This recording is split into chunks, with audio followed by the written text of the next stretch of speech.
माई जब हम बड़ होखे तो तोहरा के कोनो दुख दर्द ना होखे दे, तोहार सब परेशानी दूर कर दे। भले लोगवा मिली है हजार,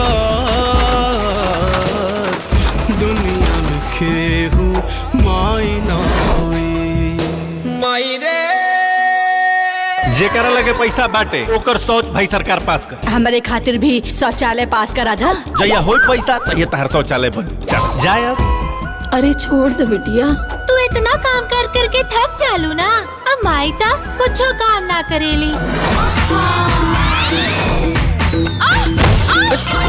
करे भाई यही बार निपाई पताई करे कर लता रखे जानता रे माई, बियाह के बाद ना हमनी के भाई तो एकदम बदल गए बा। देखो जिंदगी कितना यार सारे आम हो गए, बेटा माई के बदौलत नौकरानी अमोगी के गुलाम हो गए।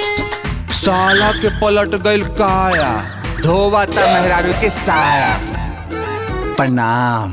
भगत जी कहले रहले कि रिश्तेदार के रूप में टाइम जोगी ना आई।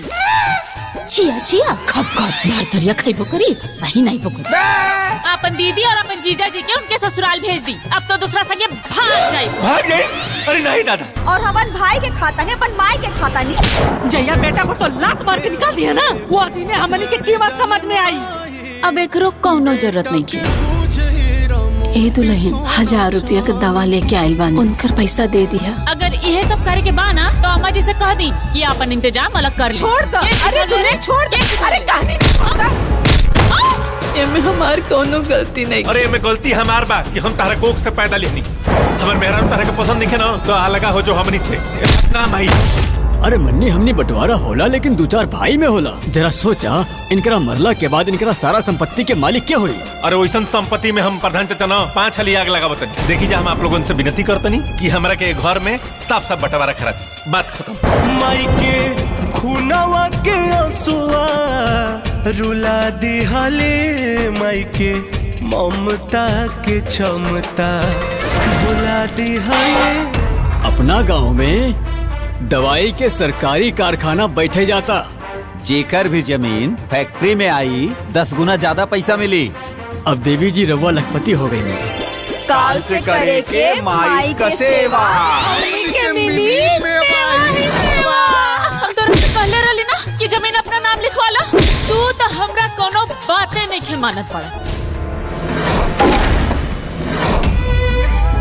मायरे तू हमरा के माफ कर दे रे। ये उतार चढ़ाव ना नियति का खेला है। देखलू यह हमर माई के ममता।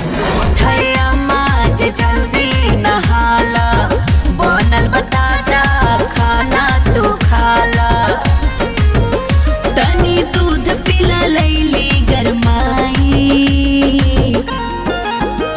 करब माई के जब सेवा तबे नु हमके मेवा भेटाई। इतना सेवा सत्कार कैला के बाद अम्मा जी अगर पैसा ना दिया तो माई के मारे के पड़े। हाय हमर राजा जी, जहर दे के जौना हाथ से तोरा के खाना खियाई वो हाथ से अपने माई के जहर खिया देला।